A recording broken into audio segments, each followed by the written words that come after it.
The moment I first walked into that apartment, I knew I was on borrowed time. The rent was sky high, the bills kept piling up, and my paycheck barely covered groceries. I was drowning, and every option I thought I had seemed to vanish before my eyes. Then, one night, desperation led me to a choice I never imagined I'd make. It all started with an eviction notice taped to my door. The bright yellow paper seemed to mock me, a glaring reminder of my failure. I held it in my trembling hands, feeling the weight of my situation.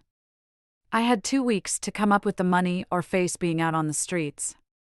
2 weeks to figure out how to make what seemed impossible happen. I thought about calling friends or family, but I'd already borrowed too much. I couldn't keep asking for help. That's when I met him. Mr. Carter was in his 60s, the landlord of the building. He'd always been polite, if a bit distant, but that day, when I went to his office to beg for an extension, something shifted. He looked at me with a mix of pity and something else I couldn't quite place.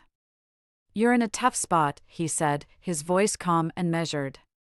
"I might be able to help you, but it'll cost you." At first, I didn't understand. "Cost me?" I asked, confused. He leaned back in his chair, folding his hands across his chest. "You're a smart girl. Think about it. I'm sure you'll figure out what I mean." It hit me then, like a punch to the gut. I felt my cheeks flush, a mix of anger and humiliation washing over me. "Are you serious?" I whispered, barely able to meet his gaze. He didn't flinch. "The choice is yours. But you're running out of options." I stormed out of his office, my mind racing. I told myself I wouldn't do it, couldn't do it. But as the days passed, the weight of my situation bore down on me. Every time I looked at that eviction notice, the walls seemed to close in tighter. I tried everything, overtime at work, selling what little I had of value, even considering moving into a shelter. Nothing was enough. The night I made the decision, I sat in my tiny, dimly lit apartment, staring at my reflection in the cracked mirror. "This isn't who I am," I whispered to myself. But the alternative? The alternative was worse. I picked up my phone and called Mr. Carter. "I'll do it," I said, my voice barely audible. The next day, I stood outside his apartment door, my heart pounding so loudly I was sure he could hear it from the other side. When he opened the door, he gave me a small, knowing smile. "Come in," he said, stepping aside to let me enter. I'd like to say I felt nothing, that I detached myself from the situation, but that would be a lie. Every moment was a mix of shame, anger, and a strange sense of relief. Relief that, for now, I'd have a roof over my head. Relief that the gnawing anxiety would subside, even if just temporarily. Afterwards, he handed me an envelope. "This should cover your rent for the next 3 months," he said, his tone matter of fact. I took it without a word, clutching it tightly as I left his apartment. When I got back to my place, I sat on the floor, staring at the envelope. Tears streamed down my face as a whirlwind of emotions consumed me. I'd done what I thought I had to do, but the cost felt so much higher than I'd anticipated. Weeks turned into months, and life went on. I paid my rent, went to work, and tried to pretend everything was normal.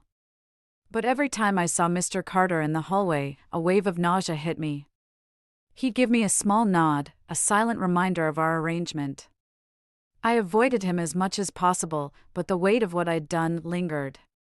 Then one day, something unexpected happened. I got a promotion at work. It wasn't much, but it was enough to finally get ahead. For the first time in months, I felt like I could breathe.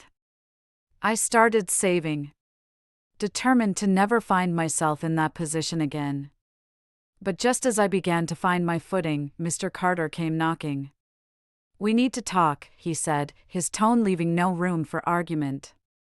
I let him in, my stomach twisting in knots. "What is it?"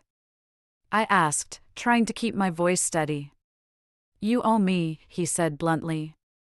I've been more than generous, and I think it's time you returned the favor. My heart sank. I thought we were done, I said, panic creeping into my voice. He smiled, a cold, calculated smile that made my skin crawl. We're never done. Not unless I say so.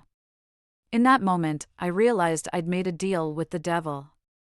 And now, he was coming to collect.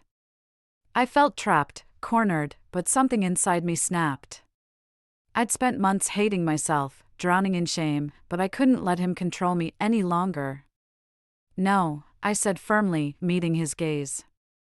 We're done. You got what you wanted, and now it's over.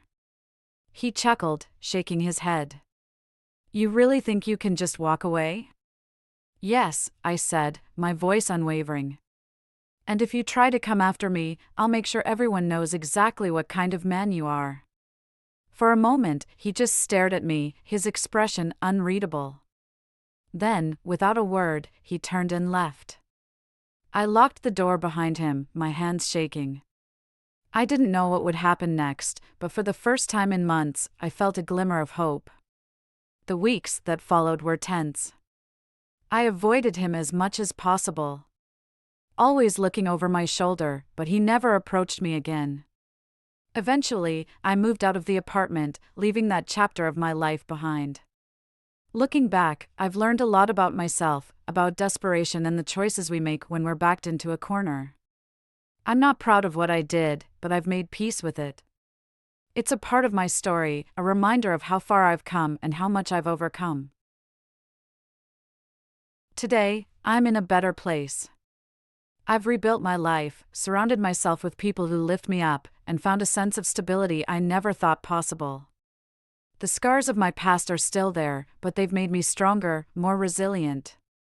And while I'll never forget that time in my life, I've learned to forgive myself and move forward, one step at a time.